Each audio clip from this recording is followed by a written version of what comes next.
ഈ കാഴ്ച ആഫ്രിക്കയിലെ എത്യോപ്യയിൽ നിന്നല്ല, സംസ്കാര സമ്പന്നരും വിദ്യാസമ്പന്നരുമായ കേരളത്തിൽ നിന്ന് തന്നെ. മഞ്ചേരി ജില്ലാ ആശുപത്രിയിലെ എച്ചിൽ പാത്രത്തിൽ നിന്നും തന്റെ അരച്ചാൻ വയറു നിറയ്ക്കാൻ പാടുപെടുന്ന ഈ യുവാവിനെ കണ്ട് അപമാനഭാരത്താൽ നമുക്ക് തല താഴ്ത്താം.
ദിവസങ്ങൾക്ക് മുൻപ് ഒരു വാഹനാപകടത്തിൽ പരിക്കേറ്റ 4 പേർ കൂടി മഞ്ചേരി ജില്ലാശുപത്രിയിൽ പ്രവേശിപ്പിച്ചതാണ് ഇയാളെ.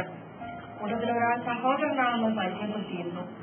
ബൈക്ക് അപകടമായിരുന്നു എന്നാണ് ആശുപത്രി അധികൃതർക്ക് ലഭിച്ച അറിവ്. മുഖത്തും കാലിലും ധാരാളം മുറിവുകളുമായി ആശുപത്രിയിലെത്തിയ ഈ യുവാവിന് അല്പം മാനസിക വൈകല്യവുമുണ്ട്. ആശുപത്രിയിൽ അഡ്മിറ്റ് ചെയ്ത പിറ്റേ ദിവസം കൂടെ വന്നവർ ഈ യുവാവിനെ ഉപേക്ഷിച്ചു പോവുകയായിരുന്നു. മുഖത്തും കൈകാലുകളിലും തുന്നലുണ്ടെങ്കിലും ചിലപ്പോൾ ചികിത്സയോട് സഹകരിക്കുന്നില്ലെന്നും ആശുപത്രി ജീവനക്കാർ പറയുന്നു. മുറിവുകൾ സ്വല്പം ഉണങ്ങിയിട്ടുണ്ട്. ഉപദ്രവകാരിയല്ലെങ്കിലും ചില നേരങ്ങളിൽ ബലം പ്രയോഗിച്ച് ഇഞ്ചക്ഷനും മരുന്നുകളും നൽകണം. ഭക്ഷണം കഴിച്ച് ശേഷിപ്പിക്കുകയും ആവശ്യത്തിനും അനാവശ്യത്തിനും ഭക്ഷണം കഴിക്കുകയും ചെയ്യുന്ന യുവതലമുറയ്ക്ക് മുന്നിൽ ഇതുപോലൊരു യുവാവ് ചോദ്യചിഹ്നമായി മാറുകയാണ്. എന്തുകൊണ്ടാണ് ഇത്രയുമധികം ഭക്ഷണം മാലിന്യ കൂമ്പാരത്തിൽ നിന്ന് തന്നെ കഴിക്കുന്നതെന്നാകാം. കണ്ടു നിൽക്കുന്നവരുടെ കരളലിയിപ്പിക്കുന്നതോടൊപ്പം ഛർദ്ദിലടക്കമുള്ള ഭക്ഷണ മാലിന്യങ്ങൾ കൂട്ടിയിടുന്ന ബക്കറ്റിൽ നിന്ന് ഓരോ വേസ്റ്റും മാറ്റി മാറ്റി തനിക്കുള്ളത് തിരഞ്ഞെടുത്ത് ഭക്ഷിക്കുന്ന കാഴ്ച ഏത് കഠിന ഹൃദയന്റെയും മനസ്സിനെ അല്പം ഇളക്കുന്നതാണ്. രാവിലെ 8 മണിയോടെ വേസ്റ്റ് ബക്കറ്റിന്റെ മുന്നിലെത്തുന്ന യുവാവ് ഓരോ പേപ്പറുകളും മാറ്റി ഭക്ഷണം ആർത്തിയോടെ വാരി വിഴുങ്ങുകയാണ് പതിവ്. മനസ്സ് വിങ്ങുന്ന ഈ കാഴ്ച കാണാൻ ദിവസവും ആൾക്കൂട്ടം വരുന്നുണ്ടെങ്കിലും ഈ സഹജീവിയോടെ കരുണ കാണിക്കാൻ ആരും മുന്നോട്ട് വന്നില്ല എന്നത് വേദനാജനകമാണ്. ചില ദിവസങ്ങളിൽ ആശുപത്രിയിൽ നിന്ന് കൊടുക്കുന്ന ഭക്ഷണം കഴിക്കും. ഈ രോഗിയെ കുളിപ്പിക്കാനോ വസ്ത്രം മാറ്റാനോ ആരുമില്ല. ആഴ്ചകളോളമായി കുളിയില്ല, നനയില്ല, മാറ്റി ധരിക്കാൻ വസ്ത്രവുമില്ല. പുറകിൽ കെട്ടിയ കൈയിൽ താളം പിടിച്ച് ആരോടുന്നില്ലാതെ എന്തൊക്കെയോ പറഞ്ഞ് എങ്ങോട്ടോ നോക്കി നിൽക്കും. പിന്നീട് നിലത്ത് കുത്തിയിരിക്കും. ചിലപ്പോൾ തറയിലോ ബെഡിലോ കിടന്നുറങ്ങും.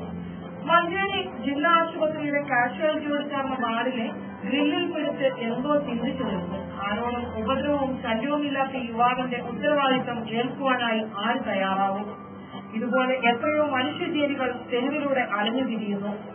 ആവശ്യത്തിനും അനാവശ്യത്തിനും ഫണ്ട് ചിലവഴിക്കുന്ന അധികൃതർ ഇതുപോലെ പല വഴികളിലും അലഞ്ഞു തിരിയുന്ന മനുഷ്യക്കോലങ്ങളെ അധിവസിപ്പിക്കാനുള്ള നടപടികൾ സ്വീകരിക്കാൻ ഇനിയും വൈകരുത്.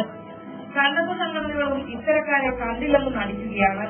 ഏറ്റെടുക്കാൻ ആളില്ലാത്ത ഇത്തരം സഹജീവികളോട് കരുണ കാണിക്കാൻ ഇനിയും തയ്യാറായില്ലെങ്കിൽ ദൈവത്തിന്റെ സ്വന്തം നാടായ കേരളത്തിൽ ഇത്തരം യുവാക്കളെയും യുവതികളെയും അമ്മമാരെയും സഹോദരിമാരെയും ഇനിയും കാണേണ്ടി വന്നേക്കാം.